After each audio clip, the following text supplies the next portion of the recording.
When I became pregnant at the age of 17, my devout and conservative parents expelled me. When I finally got to see my daughter 25 years later, I had to face my greatest fear: her abusive ex was back. After placing my daughter for adoption, I 42F reconnected with her 24F. However, her fiancé 26M is now causing issues. My life has been an emotional and experience roller coaster, and I feel compelled to tell my story. I was raised in a Midwesterner tiny town that leans Republican. My mother oversaw the women's ministry, and my father served as a deacon, making my parents mainstays of the neighborhood church. Although we appeared to be the ideal family from the outside, things weren't always the same within. My parents were quite controlling and nosy. They kept an eye on everything. I couldn't wear makeup, go on dates, or even just listen to mainstream music. My whole existence was prearranged by them. I would marry a good boy from church, go to the nearby Christian college, and settle down to be a housewife. However, I had my own dreams. I wanted to major in art in college since I enjoyed it. I applied covertly to art colleges in the hopes of winning a scholarship that would help me leave my oppressive family. My folks were incensed when they learned. My acceptance letters were destroyed, and I was placed on indefinite grounding. I sneaked out to a party with some school buddies as a rebellious gesture. I met Harold, who was 18, there. He was older, pleasant, and seemed to have a unique understanding of me. For the first time in my life, we began dating undercover. I felt really noticed and valued. About 3 months into our relationship, Harold persuaded me to attend a bonfire party in the woods without permission one evening. I had never tried alcohol before, yet it was there. It was the first time I had ever been intoxicated, and Harold and I ended up having sex. I was too innocent to demand protection because it was my first time. A few weeks later, my menstruation was absent. Despite my fear, I was able to purchase a pregnancy test without my parents realizing. My entire world fell apart when the results were good. I was hoped he would stand by me, but he freaked out. He banned my number, saying the baby wasn't even his, and accused me of attempting to trap him. In an instant, he vanished. At 17, I was afraid, alone, and pregnant. I plucked up the guts to tell my parents since I knew I couldn't keep it a secret from them forever. Their response exceeded my worst expectations. My dad referred to me as a whore and claimed that I had embarrassed the family. Worried about what the church community might say, my mother sobbed. They desired an abortion for me. Even if it goes against their religious convictions, they did it to save face. They got nasty when I said no.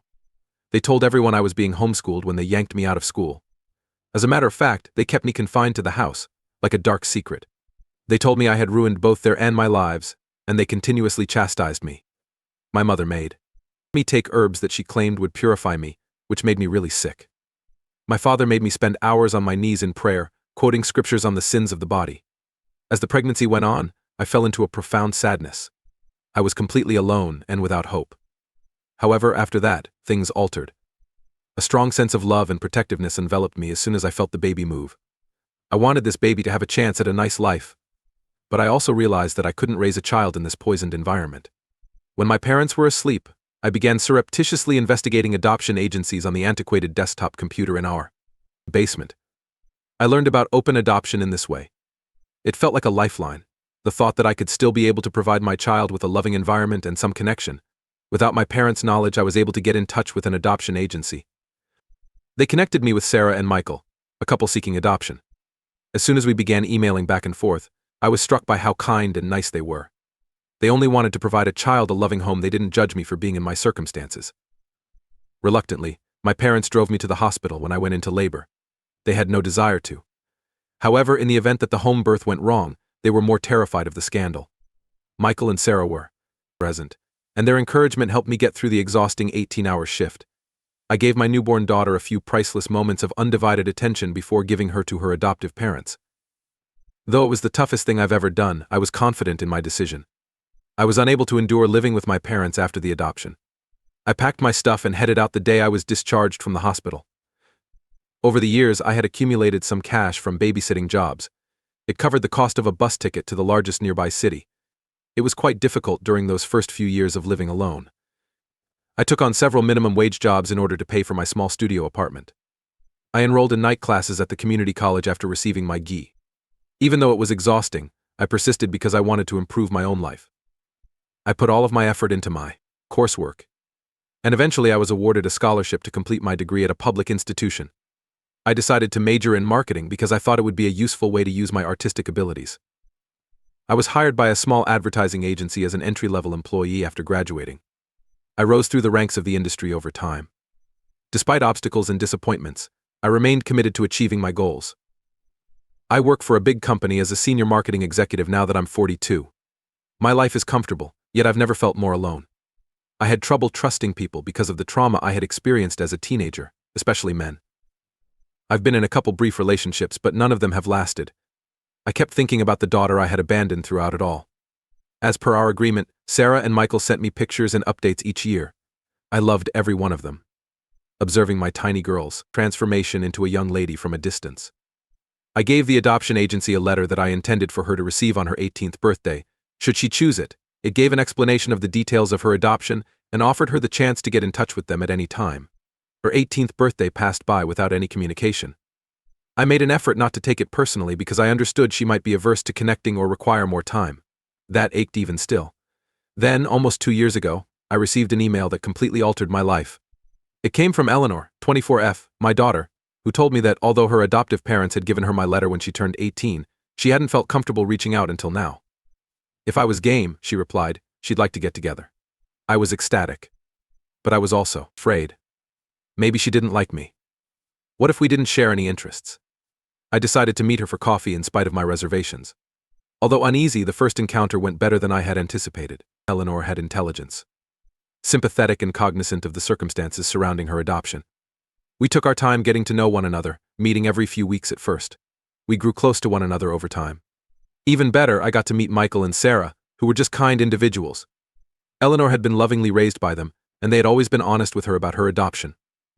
I like to assume Eleanor acquired her enthusiasm for painting from me, as she is an elementary school teacher.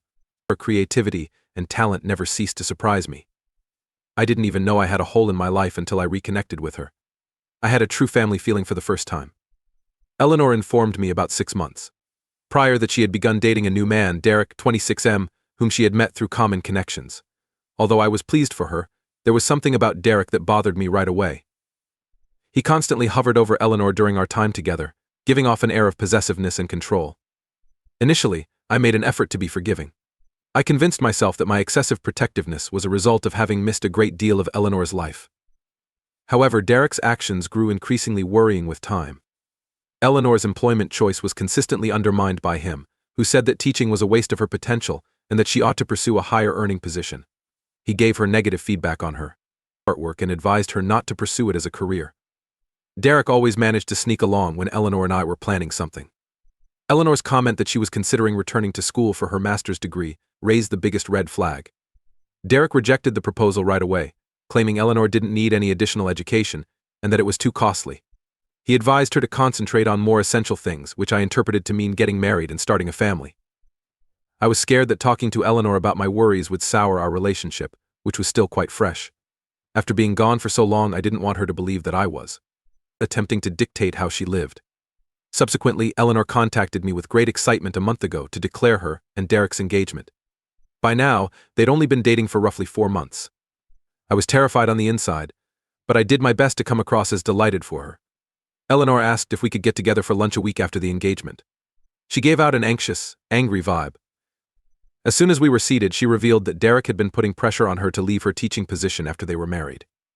He envisioned her as a future mother and stay-at-home wife. Derek thought it was for the best, but Eleanor argued she loved teaching and wasn't ready to give up her job. I was unable to remain silent any longer. I softly voiced my worries about how fast the relationship was progressing in Derek's domineering manner. I informed Eleanor that a good spouse would encourage her goals and aspirations rather than work against them. After becoming quite quiet, Eleanor began to cry. She acknowledged that she had been questioning the engagement but felt confined. Derek had cut her off from a large number of her pals, claiming they were negative role models. He kept an eye on her social media and phone. If she attempted to escape, she was worried about his possible reaction. I gave Eleanor a hug and reassured her that she was not by herself. I said I would do all I could to support her, whether lending her a place to stay, money, or just a sympathetic ear. She appeared relieved to have disclosed the circumstances at last. For the following 3 hours, we worked on organizing Eleanor's safe departure from Derek. In the interim, until she could locate another flat, she made the decision to remain with Sarah and Michael. While Derek was at work, I assisted her in packing her things and drove her to her parents' house. Though it's been a trying and stressful time, Eleanor's courage in ending that unhealthy relationship makes me very pleased. This experience has strengthened our friendship even more. I'm appreciative that I could support her when she needed it. I understand that Eleanor's recovery and life reconstruction still have a long way to go. However, I will support her every step of the way. I'm resolved to make up for lost time and be the mother she deserves after missing so much of her life. Update 1. Since Eleanor parted ways with Derek almost 2 months ago, I wanted to provide an update on the situation. The initial weeks were quite difficult. Derek was not at all happy with the breakup. He texted and called Eleanor nonstop, pleading with her to return and threatening her with violence. His number and all of his social media profiles had to be blocked. In an attempt to corner Eleanor in the parking lot, Derek also began to show up at her school. Fortunately, Eleanor's principal was understanding and made arrangements for a security officer to accompany her to and from the car. Because of Derek's unpredictable behavior, we also applied for, and were promptly granted a restraining order. It's been beneficial for Eleanor to stay with Sarah and Michael. They have been tremendously helpful along the entire process. In order to process the emotional pain from the relationship, she has also started visiting a psychotherapist. She definitely appears more at ease and confident, and I can already see progress in her. An unforeseen development is the rekindling of Eleanor's passion for art. She's fallen back in love with painting without Derek's unrelenting criticism. She even mentions attempting to sell some of her artwork or taking on occasional commissions. Eleanor and I have been chatting all the time, and I've been helping her look for an apartment. All of this has brought our relationship so much closer. She has never confided in me before, but she has opened up to me about her worries and concerns. That she believes in me enough to be vulnerable makes me feel appreciated. A month or so ago, there was one terrifying incident. Derek appeared, obviously intoxicated. As Eleanor and I were enjoying supper at a restaurant, he began to scream and make a big deal out of me taking Eleanor away from him. Derek was taken into custody for breaking the restraining order when the restaurant personnel alerted the police. Eleanor was really shaken by it, but she showed incredible strength in handling it. Positively, Eleanor has re-established contact with a number of friends she had lost contact with during her relationship with Derek. It comes out that he had been purposefully isolating her by accusing her friends of being jealous of their relationship or of being negative influences. Eleanor's friends have been so encouraging, and it's fantastic to watch her having fun and laughing with them. Eleanor, too, has returned to her teaching profession with a fresh lease on life. She's been given more responsibility at school, and her principal has made hints that she might get promoted to lead teacher in the future. It's evident how wrong Derek was to try to push her to resign when you watch her eyes brighten up when she speaks about her students. For my part, the entire ordeal has shown me how much I've been preventing myself from developing deep connections. In ways I never imagined, being there for Eleanor at this trying time and re-establishing our connection has expanded my heart. Even so, I've only begun to tentatively dabble in dating, nothing serious as of yet. However, it feels nice to be willing to consider friendship. In addition, I've been thinking a lot about how my own past affected my life. I came to the realization that instead of addressing the trauma I had as a teenager, I chose to ignore it and concentrate on advancing my job. Observing Eleanor resolve her problems in treatment has motivated me to follow suit. I've started going to my own therapist, and so far it's been really beneficial but difficult. My relationship with my parents is one topic that has come up in treatment. I had not spoken to them since the day I was 17 years old. I'd always wondered if they ever felt bad about how they treated me, but I was too scared to ask. I made the decision to write them a letter with the support of my therapist. I felt it was vital to share my feelings for my own recovery, even though I didn't think I would get a response. A few weeks later, to my astonishment, I received a letter back from my mother. She stated they had been regretting their conduct for years and expressed tremendous sadness for how they had treated me. She added that over the years they had made multiple unsuccessful attempts to locate me. She asked if we could get together and chat. I'm still trying to figure out my feelings about this. While a part of me is still hurt and angry, the other part of me wants to get back in touch and mend those old wounds. While I'm still unsure if I'm ready to see them, Eleanor and my therapist are talking about it. Eleanor has been my rock during this entire process. She's been incredibly patient and encouraging while I resolve my own problems. In a way, our roles have flipped, and she is now the one giving me advice and consolation. Our partnership now has a lovely equilibrium as a result. Although Eleanor has begun looking for an apartment of her own, she still resides with Sarah and Michael. She's discussing the possibility of acquiring a studio where she might concentrate on her artwork. She's determined to do it on her own, even though I've offered to support her financially if she needs it. Her tenacity and independence make me very proud. Even though the last several months have been difficult, overall, I have hope for the future. Our relationship as mother and daughter is getting stronger every day as Eleanor recovers and rediscovers who she is. I'm just incredibly appreciative that I got to be there for her and enjoy the pleasure of having her in my life. Update no. 2. Since my last update, which was roughly 6 months ago, a lot has transpired. I wish I could claim that everything has gone perfectly, but there have been some unforeseen difficulties.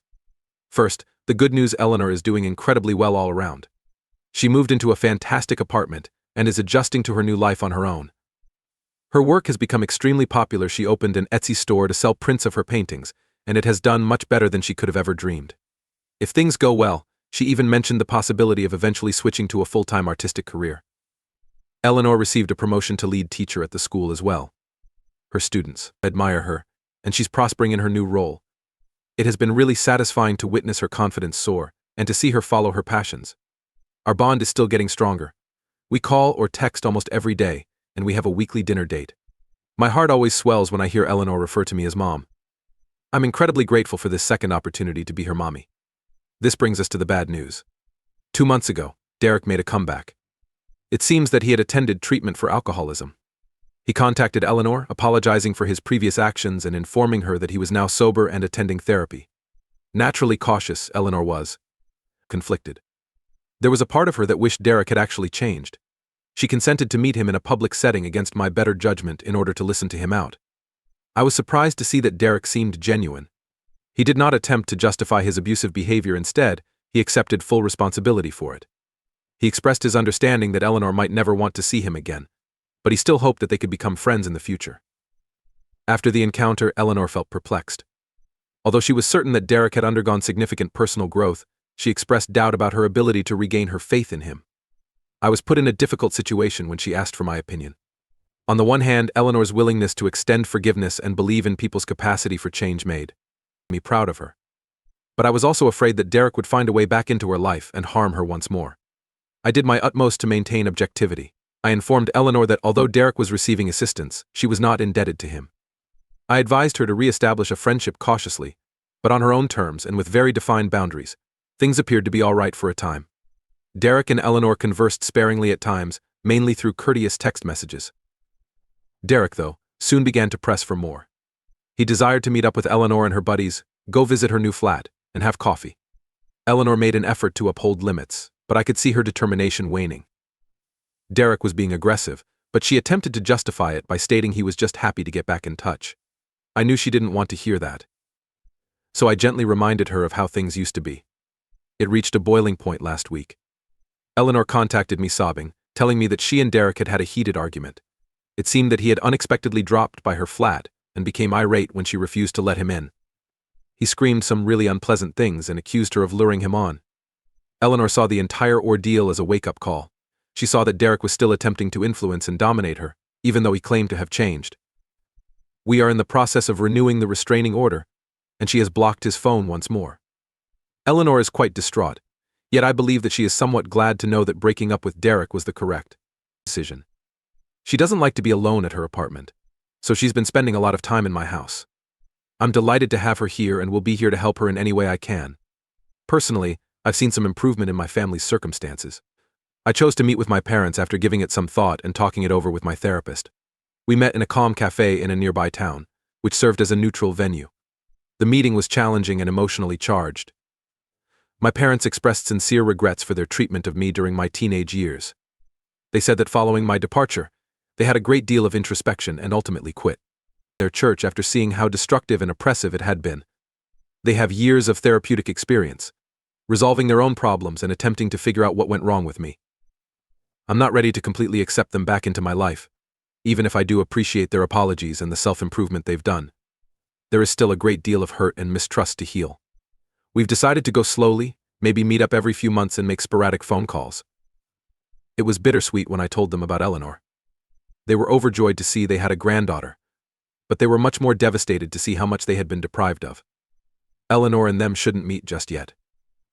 But if everyone is comfortable with it, I've kept that door open for the future. Eleanor and I have been reminded by this experience how crucial it is to follow our gut feelings and set clear limits. Even though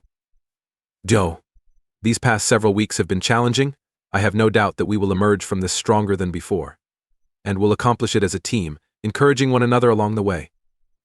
Update 3: almost a year has passed since my last update, and I'm glad to say that Eleanor and I have at last found a lot more pleasant rhythm. Eleanor made the decision that she needed a fresh start following the incident in which Derek showed up at her place. She discovered a position as an art teacher at a school in a city 2 hours away.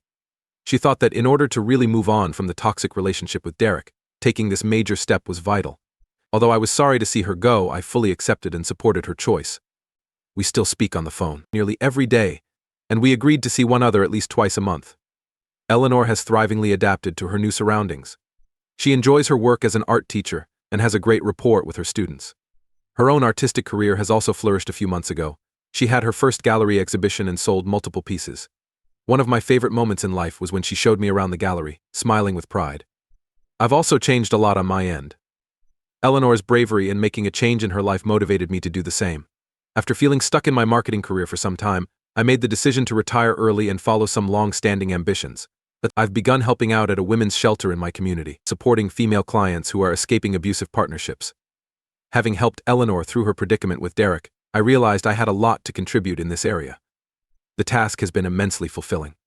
I also started taking art classes, mostly for Eleanor's benefit, but I found that I actually enjoy it for its own sake. It's enjoyable and soothing, even though I'm not quite as accomplished as she is. Eleanor enjoys making fun of my rudimentary attempts. My parents and I have a gradually getting better relationship. A few additional encounters and many phone conversations have occurred. We've come to a place of understanding and forgiveness, even if our relationship will never be as close as it may have been in the absence of our traumatic past. They've even had a few encounters with Eleanor, which went better than I had anticipated. We had a great time last weekend when Eleanor came to visit. We made dinner together, visited an art museum, and talked and laughed till the wee hours of the morning. She became silent and a little teary-eyed at one point. She expressed her gratitude to me for being there for her during Derek's entire ordeal and for our reunion. She claimed to have been curious about her birth mother and why I had given her up for years. But now that she was aware of how complicated things were, she was appreciative that I had made the tough decision to offer her a better life than I could have given her at the time. She expressed her pride in being my daughter to me. I'm not afraid to say that at that moment I started crying. It was more healing than words can say to hear those words from her after all those years of sorrow and guilt. We had a lengthy hug. We're both smiling and crying. To my astonishment, Eleanor told me she was thinking of returning to this area to hunt for teaching positions since she was leaving to return to her city. She expressed her want to be closer to me and to have more time for us to spend together. I'm not sure what will happen, but I'm very grateful that she's considering it. Taking stock of the last few years, getting back in touch with Eleanor, supporting her through her situation with Derek, and developing a bond, I feel a sense of thankfulness and happiness I never would have imagined. It hasn't been an easy path. However, it has led us to a really loving and understanding place. I'm confident that we will confront whatever lies ahead together.